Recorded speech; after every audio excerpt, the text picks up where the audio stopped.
Alien is a very unique film. It's very claustrophobic, tense, and it's a dread-filled journey from start to finish. It's also a masterclass in tension, and it really makes the audience wonder what is going to be behind every corner. Intentionally so. The design of the ship was meant to mirror this. There are a lot of blind corners. Most of the shots will display the floor and ceiling, creating a very closed-in feeling for the audience. Your heart sinks and you've already decided you don't envy the people trapped in these boxy corridors with next to no room to move. Navigating tight spaces activates something very primal within us. The fear of being trapped, the vulnerability associated with it. And this is before a monster's even been presented to us. So, this is my love letter to Ridley Scott's 1979 film, Alien. Alien being set on a big, lonely ship in the vacuum of space opens the viewer up to how isolated our characters are. Space creates so many opportunities for scares, whether that be suffocation, being stranded in darkness, or in the case of Alien, being trapped with something that wants to gobble you right up. Our characters were stopped while heading home to investigate a distress signal in deep space. If I were to accurately describe how anxiety-inducing this concept is, I could only relate it to when SpongeBob is waiting for the last bus in Rock Bottom. The only reason our characters aren't really fazed by this is because of their occupation, being truckers in space. Long-haul travel which is accompanied by hypersleep and towing cargo from A to B. I'd like to think they're probably used to things changing quite often, but most likely not when they're headed home, and who knows how long those poor beans were asleep for. In horror films we normally have a group of characters who are relatable in some way. This is a good way to know who the demographic of the film really is. Friday the 13th typically has teenagers who want nothing but furious jumping, but in the case of Alien, they didn't cast teenagers who like that hip hop music and slamming hams. Alien just made an entire film of phallic imagery instead, which is quite admirable if you ask me. But to contrast this, they decided to go for a more working class cast of characters, already showing this is going to be a more mature approach to horror, aside from the dickomorph. Ooh, watch out, what's that tickle in your leg? Ooh, he's gonna get you. The advantage that Alien now has over the audience is that typically the older we get, the chances of seeing something that is beyond our comprehension is basically very slim. So to see something that we can't explain or find anything to relate it to is in itself an unsettling feeling. The paranoia Alien generates over the course of its runtime is nothing short of impressive. The approach to Alien was to show less and leave the audience to use their imagination for the horrors of what just happened. But to me, I don't believe this just applies to the visuals alone. I think it also applies to the soundscape too. Much like the dickomorph, the soundscape of the film is a concoction of organic and mechanical sounds. For instance, the ship itself, the Nostromo, feels alive with its mechanical beating and whirring that echo through the tight corridors. This helps to build the slow burn and tension throughout the entire film, even during quiet moments when our characters feel safe. We can't avoid hearing the mechanical drones of the ship, even when inside a mother for instance.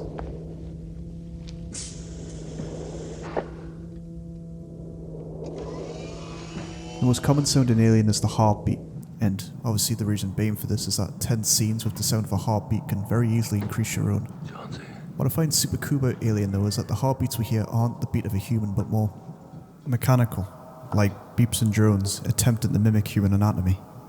A bit like the reveal of Ash being an android, something mechanical mimicking a human perfectly, which is a juxtaposition I guess. I just find it truly sad that that's something that's missing from cinema now, is just casting the attention to the viewer's imagination and leaving us to do the work for the film. Like just providing questions and leaving little hints of enough detail for us to ponder on long after the film's ended. Because to me, at least, this is what makes a film stick with you, is just the unknown. And this is true in Alien, because we don't really know what the xenomorph looks like or what its motive is, unless you saw the director's cut of Alien and you experience that absolute pace killer that is the cocoon scene. But holy Toledo, do we see the anguish it lays on our blue-collared beings before then. This is also left ambiguous to allow the viewer to interpret the horror that just unfolded. For instance, Lambert's death. Like, the audio from this scene is haunting, and that's definitely by design. I mean, it had to be because it's a film, but...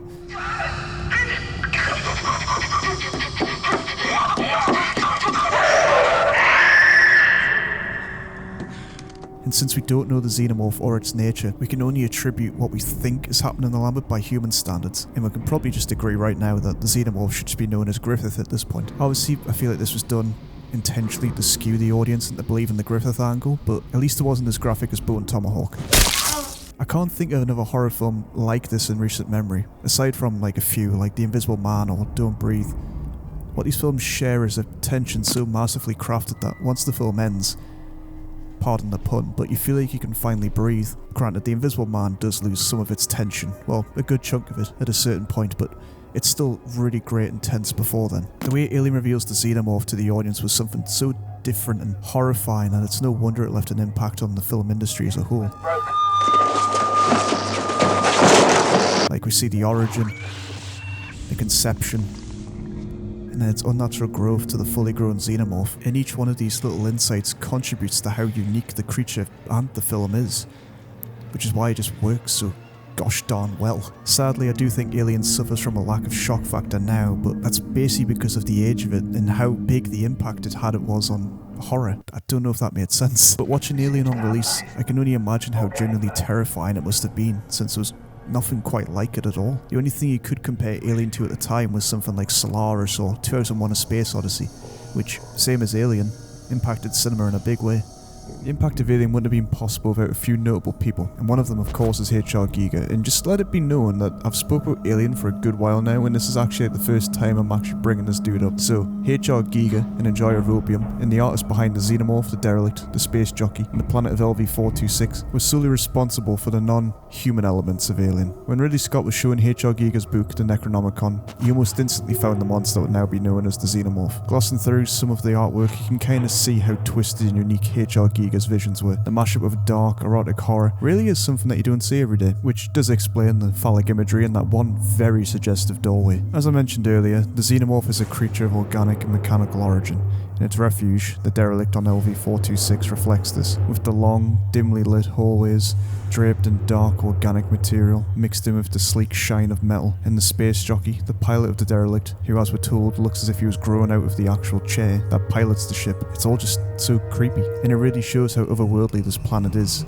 And this goes for the Xenomorph as well, too, obviously. What really makes the Xenomorph shine, in my opinion, is how easily it blends into its environment. There are many times when it's in shot, but you just can't tell that it's there, hiding right in front of your eyes.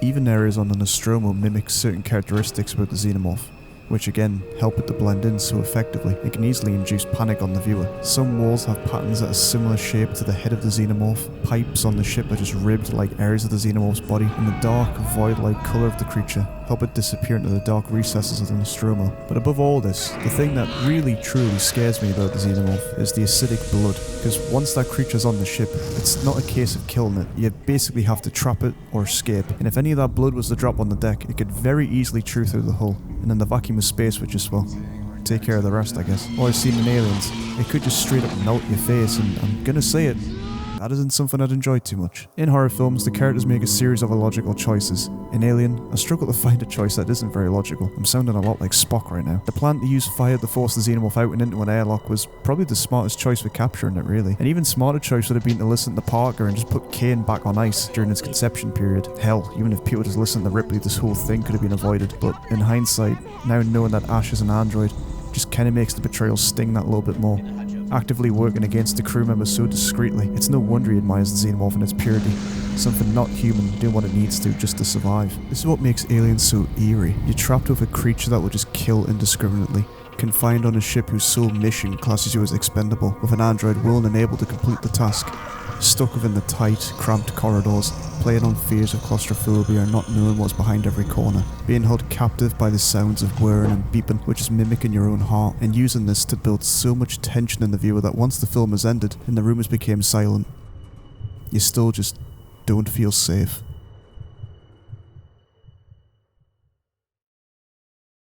A film as influential as Alien is something that happens very rarely. A product that can be referenced or inspire others or teams of people to make something equally incredible. Games like Dead Space or Alien Isolation wouldn't exist without Alien's influence. I mean, yeah, but Alien Isolation is a direct product of Alien, but still, you know what I mean. Obviously, this goes for Aliens 2. Aliens 2. The movie Aliens. We wouldn't have a lot of things if Alien wasn't successful, but we could also be spared of quite a bit of garbage too, I guess. So I guess it goes both ways. The point being is that Alien is a film that can cross its own medium and inspire different forms of art, whether that be animation or video games. And I just think that's really cool and worth mentioning. But anyways, I want to thank you for watching this video, and make sure to leave it a like if you enjoyed it, or a dislike if you didn't. I don't care, I just enjoyed making the video. So please make sure to subscribe, If you did enjoy it, I'd be a happy boy. But anyways, this video took a little while to make, but I think I'm now going to probably aim to do a video every 2 months because I feel like that format suits me a bit better.